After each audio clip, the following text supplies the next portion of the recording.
চলো মেলা যাওয়া যাক। সুন্দরভাবে সেজে এখন যাচ্ছি হচ্ছে মেলায়।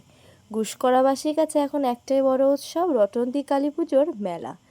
তাই বন্ধু নিলয় চলে এসেছে আমাকে ডাকতে। ওকে নিয়ে বেরিয়ে পড়লাম আরেক বান্ধবী পার্বতীর বাড়ি। তিনজনা মিলে এখন চললাম শ্রেয়াদের বাড়ি। শ্রেয়াদের বাড়িতে বাইকটা রেখে চারজনে এখন গল্প করতে করতে যাব মেলাতে। কারণ শ্রেয়াদের বাড়ি থেকে দূরত্ব মেলার মাত্র 4-5 মিনিটের হেঁটে। এই হচ্ছে আমাদের শ্রেয়া রানী। তো গল্প করতে করতে চলে এসেছি মেলার সামনে। মেলায় ঢুকতেই এখানে গরম গরম জিলিপি, পাঁপড়, গজা ভাজতে দেখতে পাবে তোমরা। তো সেগুলো কিছু না খেয়ে আগে আমরা সোজা ঢুকলাম মেলার দিকে।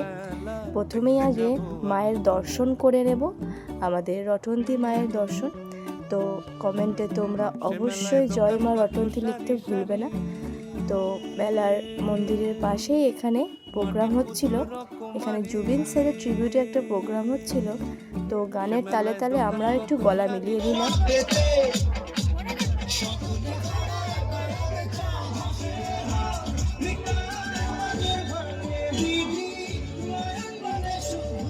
প্রোগ্রামটা শেষ হওয়াতেই আমরা চলে এলাম মেলার এক সাইডে, যেখানে রাইডস এবং অনেক খাবারের দোকান ছিল। এখানে ভাবছিলাম কি খাওয়া যায়, ভাবতে ভাবতেই মনে পড়ে গেল চলো ঘুগনি খাওয়া যাক। তো এখানে সবাই মিলে চলে এলাম ঘুগনির দোকানে ঘুগনি খেতে। সবাইকে এখানে দিয়ে দিয়েছে, এখনো শ্রেয়া রানীকে দেয়নি ঘুগনি।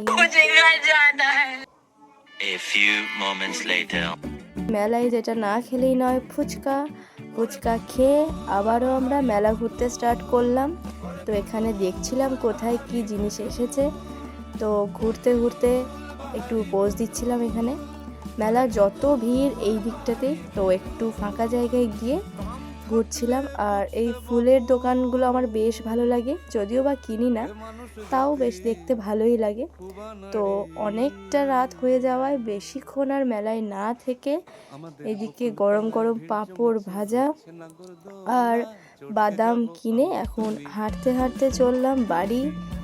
শ্রেয়া দিদিকে আমাদের বাড়ি পৌঁছে দিয়ে সেফলি আমরা তিনজনে বেরিয়ে পড়লাম বাড়ির পথে। এই ম্যাডামকেও আমরা বাড়ি পৌঁছে দিয়ে, সবাইকে সেফলি বাড়ি পৌঁছে দিয়ে আমি এখন চুল ওড়াতে ওড়াতে চললাম আমার বাড়ি। ভিডিওটা যদি ভালো লাগে অবশ্যই লাইক, কমেন্টস আর সাবস্ক্রাইব করে দিও। দেখা হচ্ছে নেক্সট ভিডিওতে। টাটা।